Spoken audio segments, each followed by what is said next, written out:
ஐயரிஷி, அப்புறம் வாழ்க்கைலாம் எப்படி போகுது? வாழ்க்கைலாம் நல்லா தான் போகுது. ஏன் திடீர்னு இப்படி கேக்குறீங்க? ஏன்பா இப்பெல்லாம் அம்மாட்ட எதுவும் ஷேர் பண்ண மாட்டேங்கிற? உன் வாழ்க்கையில அப்படி என்ன போகுது? அம்மாட்ட ஷேர் பண்ணு. எதுக்கு ஷேர் பண்ணாலும் நீ அப்படி பண்ணாத, நீ இப்படி பண்ணாத, அது தப்பு இது தப்பு அதானே சொல்ல போறீங்க? ஐயோ ரிஷி, இனிமே அம்மா அப்படிலாம் பண்ண மாட்டான். அம்மா இனிமே டேக் இட் ஈஸி பாலிசி தான். அப்படியா? சரி, ரொம்ப கெஞ்சி கேக்குறீங்க, சொல்றேன். சொல்ல போறியா? யூனில ஒரு பிள்ளைமா, அப்பா அது செம்ம அழகா இருக்கும். அது கூட்டத்துல நடந்து வந்தாலும் அது மட்டும் தனியா தேவதை மாதிரி தெரியும். அதோட குரல் இருக்கே, குரல் ஸ்ரேயா கோஷல் குரல் மாதிரி இருக்கும். அது பேசுனா அப்படிதான் இருக்கும், பாட்டு பாடுற மாதிரியே இருக்கும். ஆனா என்ன ஒண்ணு, எனக்கு செட் ஆகாதான் கொஞ்சம் கஷ்டம். அம்மா உன்னை யூனிக்கு படிக்க அனுப்புனா இல்ல லவ் பண்ண அனுப்புனா? சொல்லுப்பா. அம்மா உன்னை யூனிக்கு படிக்க அனுப்புனா இல்ல லவ் பண்ண அனுப்புனா?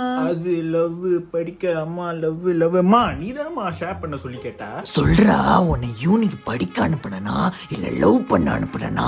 இதுக்கப்புறம் நான் என்னாச்சும் சொன்னா கேட்கவா போற? மகாடு தானே, கொடுத்துக்கோ.